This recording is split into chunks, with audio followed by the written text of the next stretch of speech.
A grande tempestade no horizonte, 2025. Estamos prestes a passar por uma distorção temporal. Você verá uma desordem radical nos próximos 5 anos. Primeiro, devo explicar a experiência que tive ao aprender que muitas das coisas que me surpreenderam só me surpreenderam porque nunca aconteceram durante a minha vida, mas aconteceram muitas vezes na história. A primeira vez foi quando eu estava trabalhando no pregão da Bolsa de Valores de Nova York, em 1971, e os Estados Unidos, sob Nixon, deram um calote na promessa de entregar ouro pelo dinheiro porque não tinham ouro suficiente, dinheiro real, e isso desvalorizou.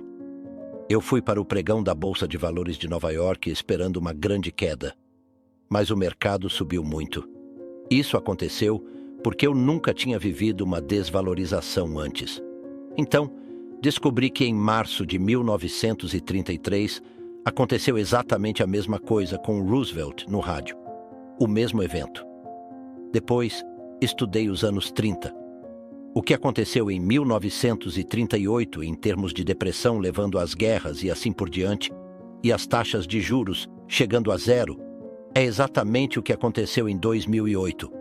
Foi porque eu estudei isso que conseguimos ganhar muito dinheiro na crise financeira de 2008. Então, 3 coisas começaram a acontecer durante minha vida, em nossas vidas, que nunca tinham acontecido antes, e, portanto, precisei estudá-las na história. A primeira é a quantidade de dívida e criação de dinheiro. Quantidades imensas de dívida e criação de dinheiro. Isso importa? O que é a ascensão e o declínio de uma moeda de reserva? Como tudo isso funciona? Eu precisava ver os ciclos para isso. A segunda foi a quantidade de conflito político interno, em particular, o populismo da esquerda e o populismo da direita. E um populista é uma pessoa que não aceita perder. Eles lutam com sua base de apoio. E essa disfunção e essa falta de disposição para perder levaram ao que vimos em 6 de janeiro, após o lançamento do livro. E há uma dinâmica em jogo para isso. E o terceiro, claro, é o conflito entre grandes potências. Em outras palavras, a ascensão de uma potência econômica e militar, comparável na forma da China, crescendo e competindo com os Estados Unidos. O que também está mudando essa ordem mundial. Já imaginou desvendar os segredos das maiores mentes do mundo sem nenhum esforço? Pode parecer incrível, mas agora é uma realidade. Com o nosso kit de 100 livros resumidos que inclui audiobooks e PDFs das partes mais valiosas, o aprendizado se tornou mais acessível do que nunca. Não perca essa oportunidade. Garanta o seu kit clicando no primeiro link da descrição. Essas 3 coisas nunca aconteceram na minha vida, mas são grandes fatores que estão impactando os acontecimentos. Quando voltei na história, percebi que precisava estudar como essas coisas funcionavam. Às vezes, ignoramos as coisas realmente grandes. Então, voltei e estudei isso, e vi que havia mais 2 fatores que tiveram impactos enormes. Os outros 2 eram eventos naturais, em particular secas, inundações e pandemias. E eles mataram mais pessoas, derrubaram mais impérios e mudaram mais ordens mundiais do que qualquer outra coisa. E certamente são um grande problema agora. O quinto é as mudanças tecnológicas e como elas evoluíram. Então, eu precisava estudar essas 5 forças. Vi que existe esse ciclo que se repete devido a relações de causa e efeito bem estabelecidas. Eu não acredito em ciclos apenas porque se repetem. Comecei a entender as relações de causa e efeito. Estudei os 10 impérios mais poderosos dos últimos 500 anos e as últimas 3 moedas de reserva. Isso me levou pela ascensão e declínio do Império Holandês e do Florim, do Império Britânico e da Libra, a ascensão e o início do declínio do Império dos Estados Unidos e do dólar, e o declínio e a ascensão do Império Chinês e suas moedas, juntamente com seus conflitos significativos medidos neste gráfico. Porque olhar todas essas medidas de uma vez pode ser confuso. Vou focar nos 4 mais importantes: holandês, britânico, Estados Unidos e chinês. Como você pode ver, eles ocorreram em ciclos sobrepostos que duraram cerca de 250 anos, com períodos de transição de 10 a 20 anos entre eles. Normalmente, essas transições foram períodos de grande conflito, porque potências dominantes não declinam sem uma luta. Neste estudo, usei 8 métricas: educação, inventividade e desenvolvimento tecnológico, competitividade nos mercados globais, produção econômica, participação no comércio mundial, força militar, o poder de seu centro financeiro para mercados de capitais e a força de sua moeda como uma moeda de reserva. Porque esses poderes são mensuráveis. Podemos ver o quão forte cada país é agora, como foi no passado e se estão em ascensão ou declínio. Ao examinar as sequências de muitos países, podemos ver como um ciclo típico se desenvolve. Melhor educação geralmente leva a mais inovação e desenvolvimento tecnológico. E, com o tempo, ao estabelecimento da moeda como uma moeda de reserva. Você também pode ver que essas forças, então, declinam em uma ordem semelhante, reforçando o declínio umas das outras. Resumidamente, o grande ciclo geralmente começa após um grande conflito, como uma guerra, que estabelece a nova potência dominante e a nova ordem mundial. Porque ninguém quer desafiar essa potência. Um período de paz e prosperidade geralmente se segue.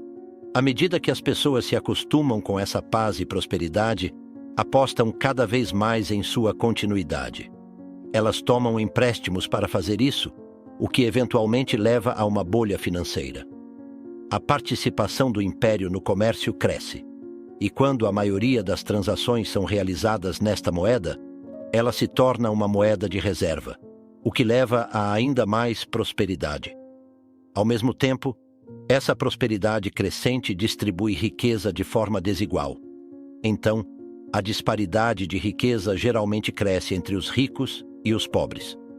Eventualmente, a bolha financeira estoura, levando à impressão de dinheiro e ao aumento do conflito interno entre ricos e pobres, o que leva a algum tipo de revolução para redistribuir a riqueza. Isso pode acontecer pacificamente ou como uma guerra civil.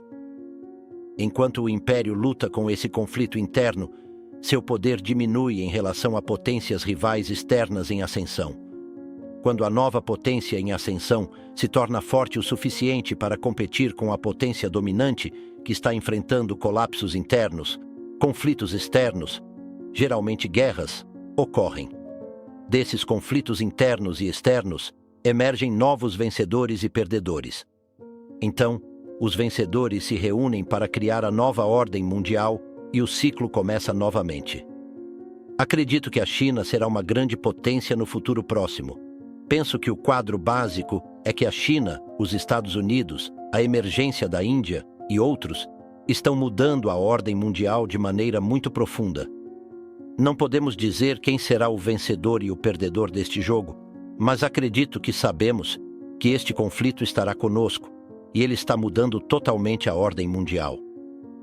Quando você pergunta, por exemplo, quem será o vencedor desse jogo, a história da democracia, como Platão descreveu em A República, segue um ciclo. E uma das grandes vulnerabilidades das democracias é a desordem, a anarquia que vem do conflito. O risco do capitalismo ocorre quando há um choque entre a lacuna de riqueza e a lacuna de oportunidades, e isso gera riscos para a democracia. Nos anos 30, 4 grandes democracias, devido a essa dinâmica, tiveram seus parlamentos escolhendo autocracias. Isso aconteceu na Alemanha, na Itália, na Espanha e no Japão. Ambos os sistemas têm seus riscos. Fomos abençoados com este ambiente incrível: igualdade de oportunidades, a capacidade de ser criativo, Estado de Direito, civilidade. Mas se arriscarmos essas coisas em qualquer um dos sistemas, enfrentaremos um grande perigo em uma guerra. Acredito que dependerá mais de como lidamos com nossas circunstâncias para sermos fortes e capazes em relação aos outros. Certamente, será um teste dos sistemas. Cada conclusão que cheguei é função de medir estatísticas e usá-las como indicadores antecipados. A Índia tem o maior potencial de crescimento. Acredito que a Índia está onde a China estava quando comecei a acompanhar, em 1984. Se você olhar para o quadro geral, a renda per capita, verá que há uma reforma massiva, desenvolvimento, criatividade e todos esses elementos. Claro, existem questões e riscos, mas a Índia é muito importante. Agora, obviamente, há um problema religioso interno envolvendo a população, que tem cerca de 40 milhões de muçulmanos. E não acredito que nenhum desses problemas vá impedir a Índia. Além disso, na história, os países neutros geralmente foram os que mais prosperaram, mais até do que os vencedores das guerras. Assim, enquanto temos esse conflito entre os Estados Unidos e a China e seus aliados, como a Rússia, os países que estão no meio, como a Índia, provavelmente serão os maiores beneficiários. Existem dois grandes epicentros onde as coisas estão acontecendo de maneira rápida e positiva. Bem, talvez três. Um deles são os países da ASEAN. Podemos dizer que Singapura essencialmente é um centro. Mas os países da ASEAN, como Indonésia, Filipinas, Vietnã e outros, terão um papel significativo. O Oriente Médio, particularmente os países do Golfo, está se tornando um imã de talentos devido à riqueza que estão acumulando. Você vê como a redistribuição de riqueza está ocorrendo ali. Isso é algo notável. E a Índia, com sua abordagem estruturada de crescimento, também está se destacando. Eles têm sistemas diferentes e abordagens distintas. Por exemplo, o sistema autocrático deles se parece muito com o de uma empresa. Eles têm um conselho, um comitê executivo e outros mecanismos para garantir liderança. E acreditam que o mundo deve ser competitivo, com ciclos inevitáveis de conflitos e mudanças. Historicamente, os conflitos surgem devido ao desejo de expansão, que é como manter uma tampa sobre uma panela fervente. É inevitável que transborde. Essa é a situação em que nos encontramos, a produtividade e os desafios estruturais. Ao longo da história, a produtividade tem sido o maior motor de crescimento. Nos anos 20, vimos o maior número de invenções e patentes, mas também havia um problema de dívida e uma lacuna de riqueza. Acredito que agora estamos prestes a ver novas tecnologias que podem ser usadas tanto para armas quanto para produtividade. Entretanto, precisaremos reorganizar como redistribuímos riqueza, oportunidades e outras questões fundamentais. Se voltarmos no tempo, veremos que essas batalhas sempre giraram em torno de dinheiro e valores. Se houver um declínio econômico, e há razões para acreditar que teremos, haverá lutas pelo dinheiro. Além disso, as lutas por valores como questões de gênero, educação e como educamos nossos filhos também criarão divisões. Há muito pelo que lutar, mas devemos torcer para que não seja com violência. Mesmo sem conflitos armados, teremos que enfrentar a redistribuição de dinheiro e oportunidades, o que exigirá debates e ajustes. Agora, acredito que isso seja realmente interessante, porque o que você está dizendo é que se não lutarmos nas áreas históricas de campos de batalha, se não estivermos lutando por recursos, acabaremos lutando por questões sociais, estruturas sociais ou crenças sociais. Mas também estou dizendo que ainda lutaremos por recursos. Por exemplo, temos uma dívida crescente e operamos como se isso não importasse, continuando a acumular mais. Se você olhar para a história, e podemos entrar nos motivos disso, não é sustentável continuar aumentando os padrões de vida por meio de empréstimos sem fim. Você não pode continuar acumulando dívidas, porque isso terá consequências. Então, à medida que essas dívidas aumentam, as lacunas de riqueza aumentam, as lacunas de valores aumentam, e depois há diferenças nas reações aos controles.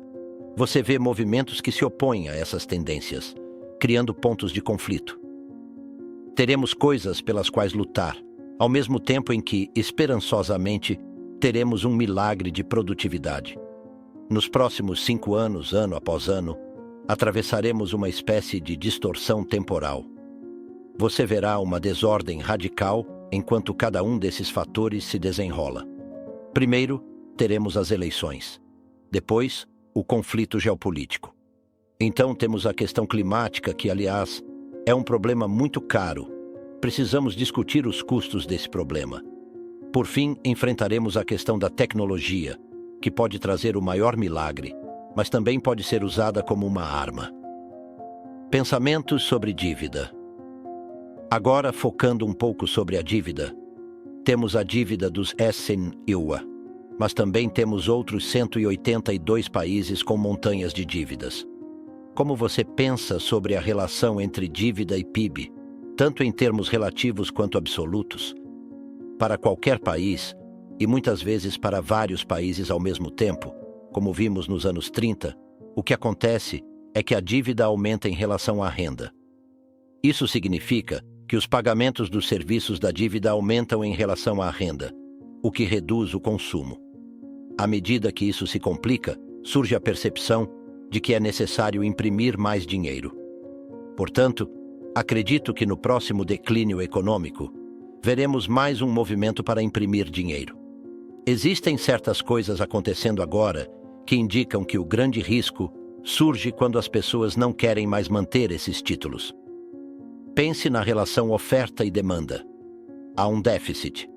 O governo precisa vender seus títulos. Quem são os compradores desses títulos? Por que eles compram? Os compradores compram porque há um retorno atraente. Não apenas você precisa vender grandes quantidades de títulos, mas quando percebem que não estão obtendo bons retornos, podem começar a vendê-los. No Zequerel, existem 31 trilhões de dólares em títulos. Investidores geralmente buscam ativos tangíveis. Esses ativos podem ser ações, ouro ou outras coisas. O papel do ouro. O ouro sempre foi aceito como dinheiro porque há um ditado: o ouro é o único ativo que não é a obrigação de alguém. Em outras palavras, ele não depende de pagamentos futuros. Ele tem valor intrínseco e, historicamente, tem sido valorizado por muito tempo, podendo ser transferido entre países. Países que prosperaram ao longo da história fizeram isso investindo em ativos tangíveis.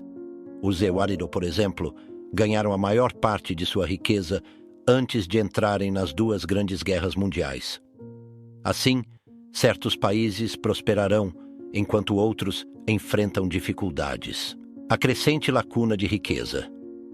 Há uma enorme lacuna de riqueza, e a natureza de nossa economia está ampliando isso. No fim de ciclos como este, o governo geralmente assume as dívidas, enviando dinheiro diretamente às pessoas. Durante a última crise, vimos que a quantidade de dinheiro enviada às famílias superou a perda de renda em muitos casos. Isso melhorou as condições financeiras de alguns setores domésticos, enquanto o governo se afundava em mais dívida. Esse desequilíbrio é um padrão clássico no final de um ciclo. À medida que a oferta e demanda de títulos se desalinham, os bancos centrais compram esses títulos, o que é uma forma de monetização. Isso também cria mais inflação.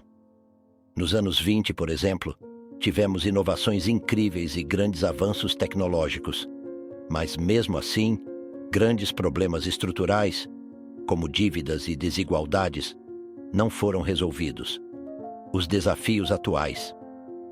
Agora, olhando para o presente, apesar de termos um desempenho excelente em termos de inovação, ainda estamos gastando muito mais do que ganhamos como sociedade. Portanto, se estamos fazendo um trabalho tão bom em tecnologia, por que isso ainda está acontecendo? Isso nos leva à questão fundamental. Queremos continuar possuindo essas dívidas? Quando os investidores decidem que não querem mais mantê-las, enfrentamos uma crise financeira. E quando isso acontece em paralelo ao populismo e aos conflitos externos, a situação se torna extremamente arriscada. Além disso, no atual clima político, as pessoas não querem perder. Elas lutarão até o fim para vencer, recusando-se a comprometer. O impacto das mudanças tecnológicas e os custos climáticos. Ao longo da história, os períodos de grande avanço tecnológico trouxeram tanto oportunidades quanto riscos significativos. Estamos em um momento onde as novas tecnologias podem ser usadas para criar armas devastadoras ou gerar avanços de produtividade sem precedentes. Isso nos leva a um ponto crítico. Precisaremos reorganizar como redistribuímos riqueza e oportunidades para lidar com as mudanças que essas tecnologias trazem. Além disso, a crise climática é um problema extremamente caro. Os custos associados à adaptação climática, seja por desastres naturais, como secas e inundações, ou pela transição para uma economia mais sustentável, têm implicações econômicas gigantescas. Esses custos não estão atualmente embutidos no sistema econômico global, o que representa um desafio estrutural para governos e empresas. Dívida e desigualdades estruturais.